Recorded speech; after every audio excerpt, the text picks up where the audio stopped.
प्रिय छात्रों, माध्यमिक शिक्षा परिषद प्रयागराज के द्वारा नए सत्र 2020-2021 में कोरोना वायरस के कारण राज्य भर में लॉकडाउन की स्थिति बनी हुई है। इन परिस्थितियों में सरकार द्वारा आपके पठन पाठन का कार्य ई लर्निंग के द्वारा कराने का प्रयास कर रही है। गणित प्रवक्ता अशोक कुमार कुशवाहा, कालिका धाम इंटर कॉलेज सेवापुरी, वाराणसी के तरफ से कक्षा 12 गणित के छात्रों को स्वागत करता हूं और आशा करता हूं कि आप सभी इस पढ़ाई से अवश्य लाभान्वित होंगे। आज हम लोग कक्षा 12 के गणित भाग 1 में प्रथम अध्याय संबंध एवं फलन, रिलेशन एंड मैपिंग पर विचार करेंगे। कक्षा 11 में यह पाठ मैं पढ़ाया था, लेकिन मुझे आशा ही नहीं पूर्ण विश्वास है कि वो पाठ की कुछ धुंधली आकृति अभी भी याद होगी। जो छात्र भूल गए हैं उन्हें मैं याद दिला देना चाहता हूँ। उनके मेमोरी में यह याद ताज़ा कर देता हूँ। जो पीछे पढ़े हैं वो कम से कम जानना ज़रूरी है। अगर वो समझ में आएगा तभी आगे का चीज़ समझ पाएंगे। इस क्रम में सबसे पहले संबंध एवं फलन को जानने के लिए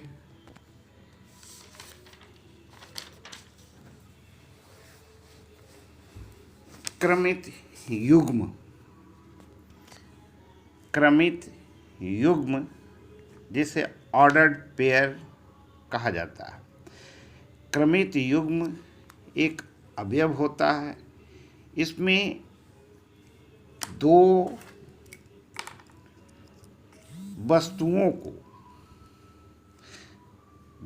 वस्तुओं या दो अक्षरों को एक कोष्ठक में, छोटी कोष्ठक में कॉमा के द्वारा अलग करके लिख देते हैं। इन दोनों अवयवों का स्थान निश्चित होता है। इसमें पहले यहाँ जैसे मैंने लिखा है छोटी कोष्ठक के अंदर a, b। a पहला अवयव या पहला घटक कहलाता है और b को दूसरा अवयव या दूसरा घटक कहते हैं। क्रमित युग्म जब दो वस्तुओं को किसी निश्चित क्रम में लिखा जाता है तो इस प्रकार प्राप्त होने वाला जोड़ा क्रमित युग्म कहलाता है। इसे हम ए बी के द्वारा निरूपित करते हैं। और अब इसके आगे समुच्चयों का कार्तीय गुणन, इसको अंग्रेजी में कार्टेशियन प्रोडक्ट ऑफ सेट्स कहते हैं। इसकी परिभाषा है कि दो अरिक्त समुच्चयों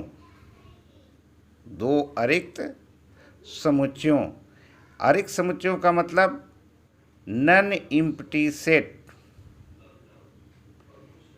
नॉन एम्प्टी का मतलब भी कि जो खाली न हो, उसमें अवयव हो, ऐसा समुच्चय जिसमें अवयव हो, वैसे समुच्चयों को अरिक्त समुच्चय कहते हैं। तो दो अरिक्त समुच्चयों a और b का कार्तीय गुणन a क्रॉस b उन सभी क्रमित युग्मों का समुच्चय है जिनके प्रथम घटक a से और द्वितीय घटक b से लेकर बनाया जा सकता है। अतः a क्रॉस b एक कार्तीय गुणन है जिसका अवयव ए बी इस प्रकार है कि a बिलोंगिंग इन a तथा b बिलोंगिंग इन b है। अर्थात a अवयव सेट a में बिलोंग करता है और b दूसरा अवयव b सेट b में बिलोंग करता है। उदाहरणतः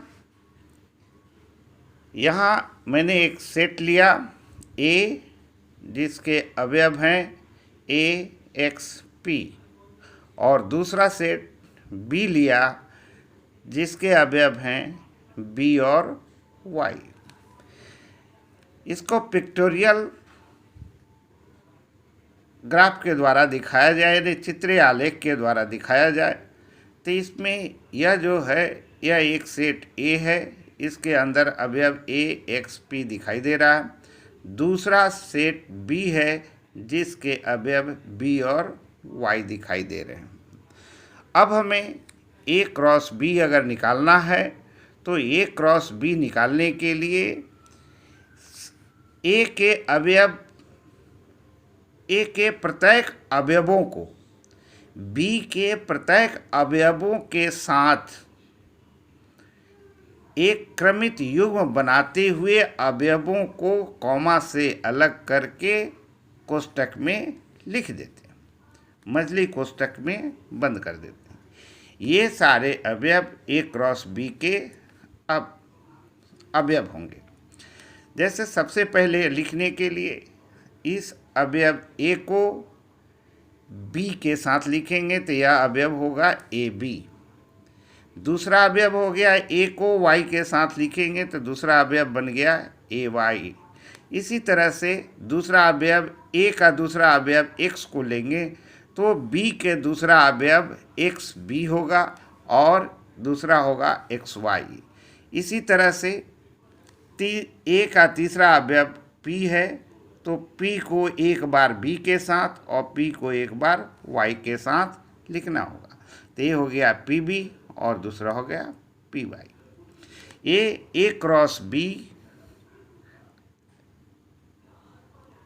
जो कार्तीय गुणन है, ए और बी का कार्तीय गुणन है, इसमें कुल अवयवों की संख्या यही हुई जो चित्र में दिखाया गया। ए में अवयवों की संख्या 3 है, ए एक्स पी 3 अवयव हैं, और बी में बी और वाई 2 अवयव हैं। तो कुल क्रमित युग्मों की संख्या number of A into number of B के बराबर होगी।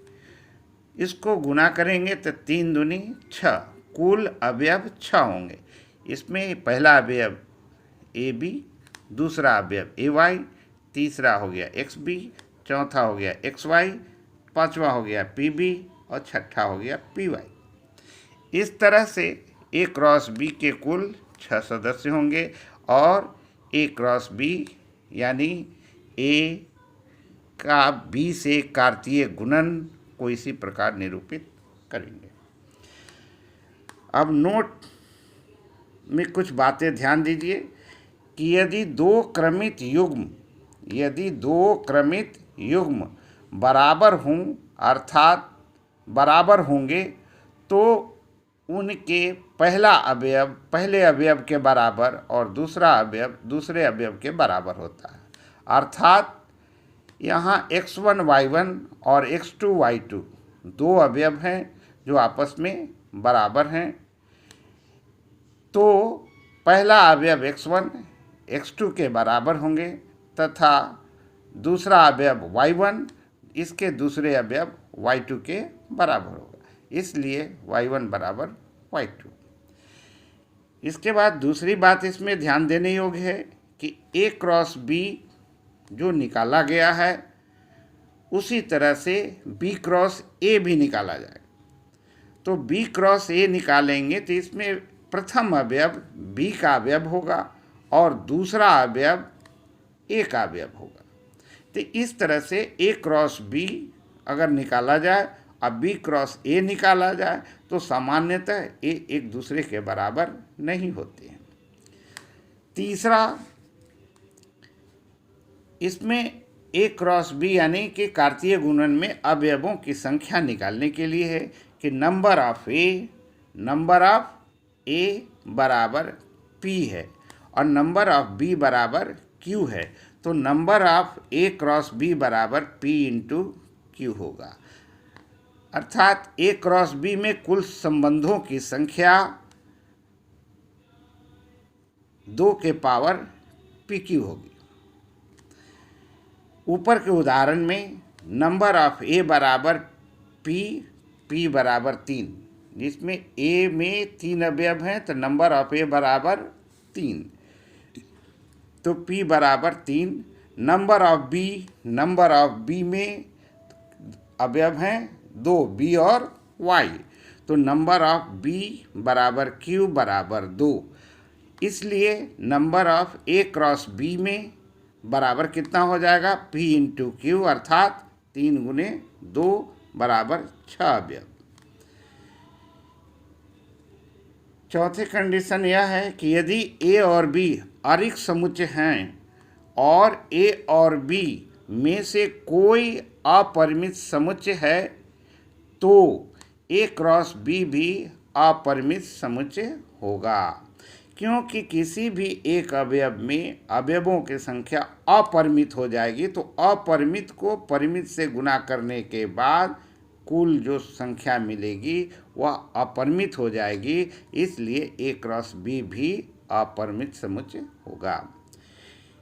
तीसरा, यदि A क्रॉस A, अभी तक तो हम लोग 2 ही सेट को एक साथ गुना करके पढ़ते थे, यहाँ कार्तीय गुणन में 2 या 2 से अधिक समुच्चयों का गुना हो सकता है। इसमें 3 समुच्चय के अवयवों को गुना किया गया है, A क्रॉस A। इसको हम ऐसे भी कह सकते थे कि A cross B cross C बराबर ABC इसके अवयव होंगे, सच दैट ABC बिलोंगिंग इन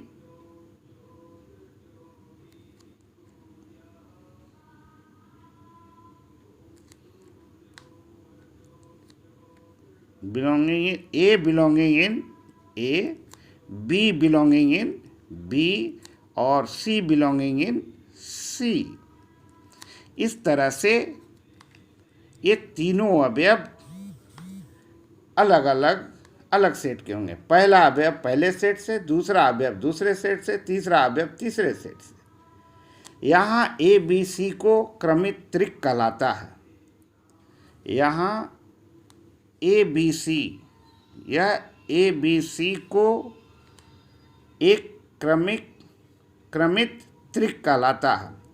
इसी तरह से यदि समुच्चयों की संख्या n टाइम्स हो, A गुणे n टाइम्स तक हो और इसके अवयव A1 A2 A3 AN हो, तो A1 A2 A3 AN belonging in A है, तो A1 A2 A3 AN को n टुपल्स कहते हैं। अर्थात अगर 2 अवयव हैं तो ऑर्डर्ड पेयर, 3 हैं तो क्रमित त्रिक, और 3 से अधिक अगर हैं तो उन्हें हम n टुपल्स कहते हैं।